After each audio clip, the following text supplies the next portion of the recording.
Morning students.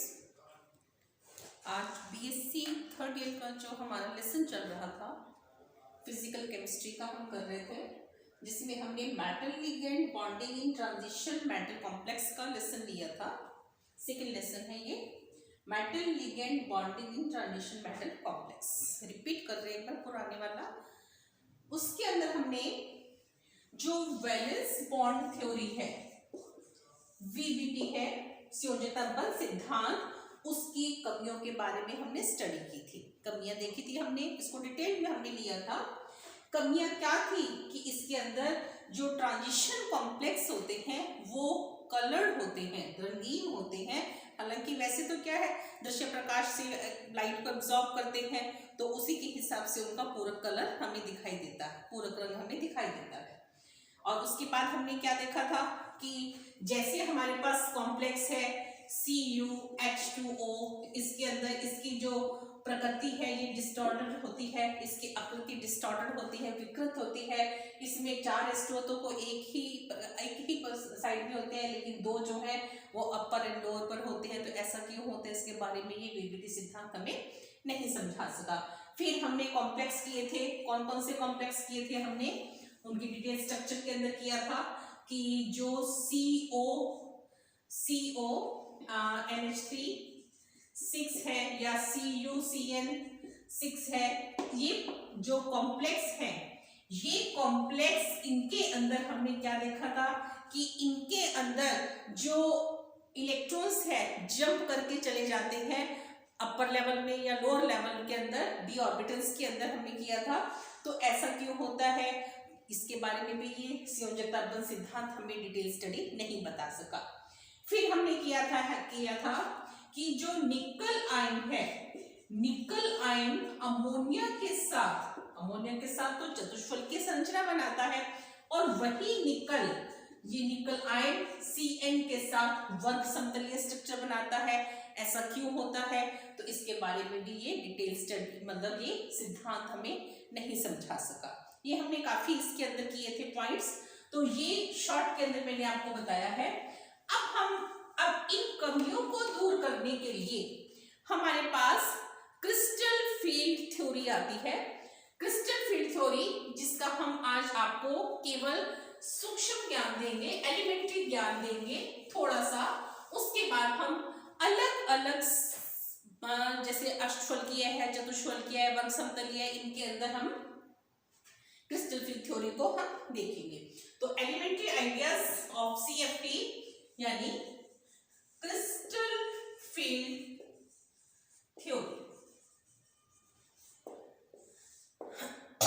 Crystal field सिद्धांत, इसको करने से पहले हम जो हमारे पास डी ऑर्बिटल्स हैं उसके स्ट्रक्चर के बारे में पढ़ेंगे। इसके पोस्टुलेट्स के अंदर क्या आता है क्रिस्टल फील्ड थ्योरी के अंदर, कि इसके अंदर हम क्या कहते हैं कि कोई भी मेटल उसके साथ कॉम्प्लेक्स कब बनाएगा, जब लिगेंड उसको अपना इलेक्ट्रॉन पेयर डोनेट करेगा।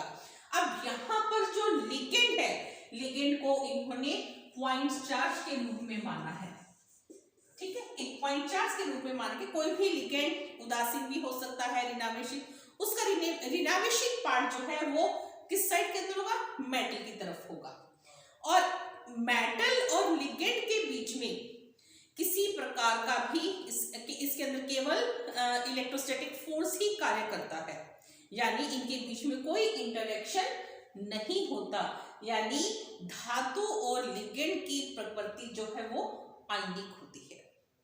जब कोई भी धातु, जब उसके जो 5 मैं स्ट्रक्चर के बारे में भी बताती हूँ, क्या स्ट्रक्चर है, पोस्टुलेट्स की बात कर रहे हैं, तो इसको रिपीट भी करेंगे। जो डी ऑर्बिटल्स हैं, डी ऑर्बिटल्स इनकी ऊर्जा जो है वो समान होती है, डी जनरेट होती है, 5 डी कक्षक। लेकिन जैसे ही लिगेंड इनके संपर्क में आएगा तो अपनी ऊर्जा को फैला देते हैं। फैलाने का मतलब विपाटन कर देते हैं। विपाटन का मतलब क्या है कि ये जो अलग अलग एनर्जी लेवल के अंदर चले जाते हैं। हमने वीबीटी के अंदर क्या किया था, वीबीटी के अंदर हमने ये कहा था कि उसके अंदर इलेक्ट्रॉन जंप करके चला जाता है। कभी वो डी कक्षक के अंदर चलेगा, क्यों गया है इसके बारे में बीपीटी सिद्धांत इसकी विवेचना नहीं कर पाता। अब ये जो हम पहले बात करते हैं डी ऑर्बिटल्स की, डी ऑर्बिटल्स 5 प्रकार के हैं। 5 प्रकार के कौन कौन से? D, x square, y square, d, z square. ये जो डी ऑर्बिटल्स है 5 है, इनकी ऊर्जा मैंने अभी आपको क्या बताया, डी जनरेट होती है, यानी इनकी ऊर्जा समान होती है, 1 2 3 4 और ये 5। ये जो 2 कक्षक हैं ये क्या है, x square, y square, z square. ठीक है, अब ये एक्स स्क्वायर वाई स्क्वायर अक्षों पर ही है और ये कौन किस अक्ष पर है, डी जेड स्क्वायर अक्षों के ऊपर ही आएंगे। ये 2 हमारे पास है d x y, d y z और डी जेड एक्स। ये जो कक्षक है डी एक्स वाई एक्सिस की तरफ होंगे, बीच में होंगे, और ये वाई जेड एक्सिस के बीच में होंगे, और ये जेड एक्स एक्सिस के अक्षों के बीच में होंगे। ये जो डी स्क्वायर वाई स्क्वायर है और डी जेड स्क्वायर है, इनको हम कहते हैं ईजी कक्षक। और जो अक्षों के मध्य में विन्यासित है, यानी d x y, d y z और डी जेड एक्स, ये इनको हम कहते हैं T2Z कक्षक। क्लियर? अब इनके स्ट्रक्चर क्या है, स्ट्रक्चर के अंदर देखिए, ये है हमारे पास ईजी कक्षक। ईजी कक्षक के अंदर d x square y square, d x square y square, यानी ये एक्स एक्सिस है और ये वाई एक्सिस है, इन दोनों के अक्षों के बीच में है, केवल एक्स और वाई के बीच में।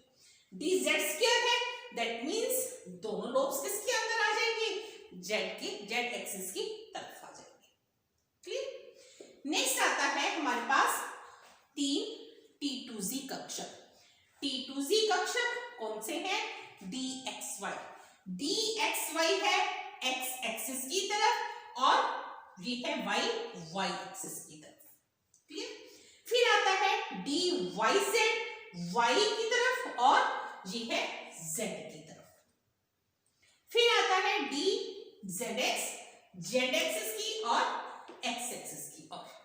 तो ये तो हमारे पास 3 डी जनरेट कक्षक हैं, d x square y square, d z square, d x y, d y z और जेड एक्स, जिसमें से 2 को हमने क्या बोला, जो अक्षों के मध्य में विन्यासित है उनको ईजी कक्षक, और सॉरी अक्षों पर है और अक्षों के मध्य में विन्यासित उसको हम T2Z कक्षक कहते हैं।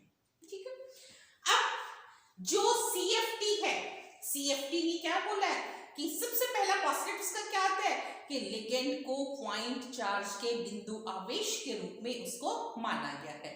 नेक्स्ट के अंदर हम क्या कहते हैं, इनके बीच में मेटल और लिगेंड के बीच में केवल इलेक्ट्रोस्टैटिक फोर्स ही कार्य करता है, इनके मध्य कोई आकर्षण कार्य, वो दूसरा आकर्षण नहीं है, इसके अंदर केवल, दैट मींस तो क्या होगा, इसकी प्रवृत्ति क्या होगी, आयनिक प्रवृत्ति के अंदर होगी।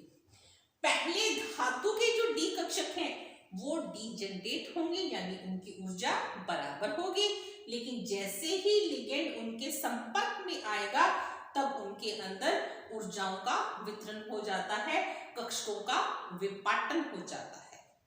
विपाटन होगा तो ऊर्जा उनके अंदर अलग अलग हो जाएगी। अब कक्षकों का विपाटन हुआ है तो कुछ अमाउंट के अंदर ऊर्जा मुक्त होती है, जिसको हम CFSE कहते हैं, क्रिस्टल फील्ड स्टेबलाइजेशन एनर्जी।